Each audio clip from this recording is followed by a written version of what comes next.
Let's unpack this. That classic image of a millionaire, you Yeah. picture the fancy cars, designer clothes, maybe a big Right, house. the whole flashy lifestyle. Exactly. But our main source today, this really groundbreaking book, The Millionaire Next Door by Stanley and Danko, it just flips that completely. Hmm. They start right off saying, these people cannot be millionaires. They don't look like millionaires. It really makes you stop and think, what do we actually know about wealth? It's fascinating, isn't it, how deep that stereotype runs? Yeah. And what the book shows, and actually our other sources back this up too. We've got stuff from Elgon Financial Advisors, a pretty lively Reddit discussion, some research on micro-investing, even a Harvard Business School study. Wow, okay. Yeah, they all sort of point to a very different reality for people who actually achieve financial success. Right, and we're not talking about some get-rich-quick thing here. No, definitely not. Our whole goal with this deep dive is to, get past the surface of these sources and pull out the maybe surprising truths and the practical steps people can actually take to build real wealth. Sustainable wealth. Sustainable wealth, exactly. The kind that's actually reachable for a lot of people, maybe even in one generation. It's sustainable. Yeah. Think about that image. We have a little plant growing out of a book with coins around it. Mm-hmm. That's kind of what we're digging into. Yeah. Knowledge being the seed for, financial growth. And it connects, these aren't just abstract ideas. Like the insights from Elgon Financial Advisors, they give a specific angle on applying these principles, especially maybe for people new to the U.S. financial system. Okay. And then the Reddit thread that gives this really interesting modern take, like, is the book still relevant? How has wealth maybe changed? Good point.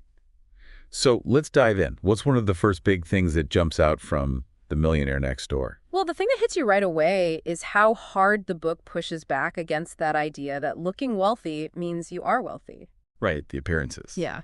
Millionaires, generally speaking, are way more focused on building real financial security than, showing off status symbols. So it's less about looking rich and more about actually being secure. Exactly. It's about having that foundation, not just the facade. Which leads us, I guess, straight into their core strategy. Yeah. This focus on, frugality and budgeting. Sounds simple, almost too simple. It sounds simple, but it's absolutely fundamental. Spending less than you earn. That's the bedrock. The absolute core. And the book has this amazing statistic. Most millionaires, less than 7% of their total wealth is their annual realized income. Okay, wait, break that down. Realized income. Yeah. So that's the money you actually get paid and get taxed on each year, your salary, profits, if you sell stocks, that kind of thing. Got it. They're strategically keeping that number low. They want their wealth to grow through appreciation that's unrealized income. Your investments go up in value, but you don't pay tax on it until you actually sell. Okay. So minimize the taxable stuff, maximize the quiet growth. Elgon Financial Advisors mentioned that too, right? Focus on unrealized income. Exactly. Elgon really emphasizes that shift in focus for building real wealth. That really reframes things. And it seems like just knowing where their money goes is also super important for them. Whoa, absolutely critical. 2/3 of the millionaires they surveyed knew, pretty much exactly what they spent annually on basics. Food, housing, clothes. 2/3. And compare that to high-income earners who haven't built much wealth. Only about 35% of them really track their spending like that. wow. So the book, and Elgon agrees, they both stress that planning, tracking, that's step one. You got to know where it's going to control it. It's about being intentional. Totally. Setting goals, daily, weekly, monthly, lifetime goals even, and then actually putting your money towards those goals.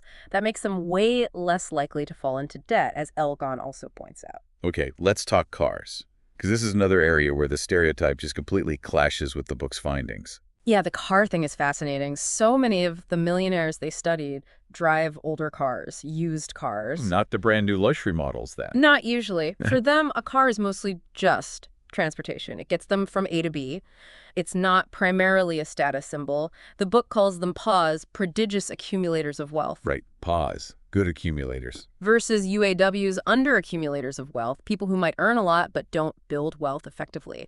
UAWs are often the ones buying the new, upgraded, financed cars frequently. PAWs prioritize value. And the Edelweiss summary pulled out some numbers on that, didn't it? Like just under a quarter owned brand new cars. Yeah, something like that. And even more telling, I think, was that just over a quarter hadn't bought any car in over 4 years. 4 years. That really flies in the face of the constant upgrade culture we see. It really does. And this kind of leads into another, maybe more complex topic, the impact of inherited money, or what the book calls economic outpatient care, EOC. EOC, okay, that's a polite term. Yeah. Like ongoing financial support from parents to adult kids. Essentially, yes. And the book looks at the potential downsides. How giving too much financial help might actually hinder kids from developing their own financial responsibility, their own ability to build wealth. Unintended consequences. Right. There's this tendency noted where kids from UAW households often become UAWs themselves.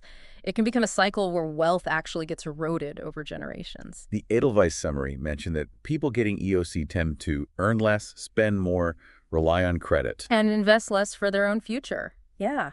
It seems like that constant safety net can sometimes reduce the incentive to build your own. So those 10 rules for affluent parents mentioned in the summary, things like not telling kids how much money there is, teaching frugality. That makes sense in that context. It really highlights the need to teach financial skills and responsibility, not just provide cash. It's also interesting, Elgon Financial brought this up too, how your level of education doesn't always equal your level of wealth. Yeah, that's a really key point. We all know people, right? Doctors, lawyers, high earners.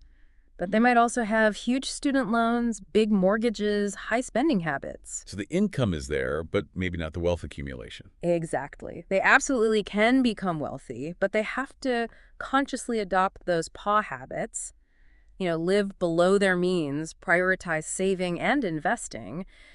Elgon notes that the pressure to consume can be especially high in those professions. Okay, so the book is called The Millionaire Next Door.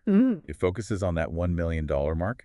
But that Reddit discussion we found really questioned if $1 million today means the same thing it did back then. That's a really, really important point. How has the meaning of millionaire shifted? Yeah. The book focused on 1 to 10 million because at the time, becoming a millionaire felt like an achievable goal for many Americans in their lifetime. But the Reddit thread argued that, well, $1 million now, especially in retirement in some places, might only give you a below average income.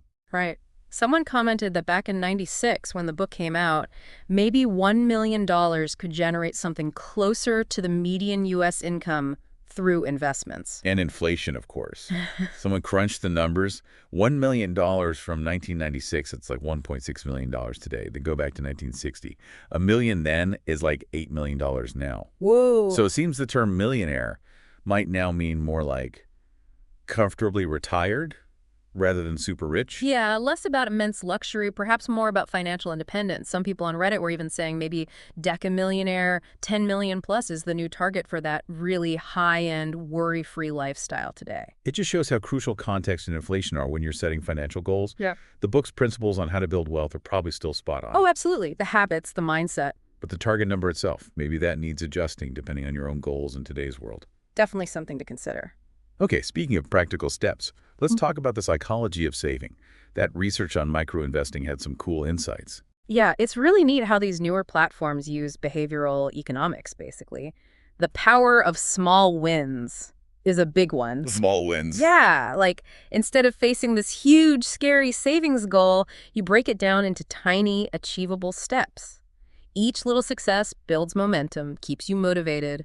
Celebrating those small victories makes the long journey feel less daunting. And platforms like Acorns, they automate that, right?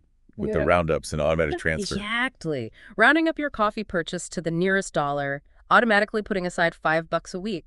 It makes saving feel almost invisible, effortless. Takes the friction out of it. Where it's painful. Much less painful. And the research showed it works. One study found most Acorns users said they were actually saving money because of the platform. That's pretty compelling. And what about using loss aversion? That sounded interesting.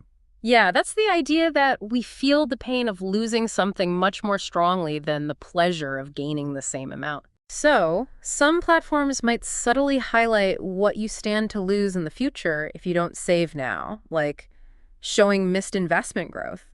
For some people, that fear of missing out or future loss is a stronger motivator than the promise of a future gain. Huh. Clever psychology. It can be quite effective, yeah. All right, finally, let's touch on happiness. Does wealth actually make people happier? We looked at that Harvard Business School study. Right, and the findings there were, well, nuanced. It generally confirmed that, yes, life satisfaction tends to go up with income, Right. but there are diminishing returns. The happiness boost you get from making more money gets smaller and smaller the richer you get. Okay, that makes sense. And they also looked into something really interesting. Does the source of the wealth matter? Like earn wealth versus unearned, like inheritance. And did it. Well, inherited wealth, which they classed as unearned, actually had a slight negative correlation with life satisfaction. Really. Less happy if you inherit it. Slightly, according to this study. But, and this is important, the amount of wealth itself, regardless of where it came from, was only a modest predictor of happiness overall. So the old saying holds, money can't buy happiness, or at least not directly. It seems that way. More money doesn't automatically equal more happiness. What the study did find was that the millionaires they surveyed believed more wealth would make them happier. Ah. Especially if they could use that wealth to help other people or gain more freedom and control over their own lives. So it's about what the money enables, the purpose, the agency. Exactly. That seems to be more strongly linked to well-being than just the number in the bank account. Okay, so pulling this all together then. After this deep dive, it seems the key takeaways are, forget the flashy stereotypes. Definitely. Building real financial security seems to come down to being consistently frugal, budgeting like you mean it, living intentionally. Knowing your goals, yeah. Making conscious spending choices, especially on big things like cars, and being really mindful about how financial gifts might impact the next generation. That sums it up pretty well. It's about those steady habits, that long-term view, not chasing status or quick wins. That seems to be the real secret sauce of the Millionaires Next Door. So here's a final thought for you listening. We've talked about how the definition of millionaire might have changed since the book came out. So what's your personal definition of financial success look like today in this economy? Good question. And maybe more importantly, what concrete steps are you taking right now to actually move towards whatever that definition is for you? It's probably worth spending some time thinking about your own habits, your goals, after hearing all this. Absolutely. A really powerful reflection. And hey, if you want to go deeper, definitely check out the Millionaire Next Door itself. Or look into those concepts like financial independence, early retirement fire that came up in the Reddit thread. Lots more to explore out there.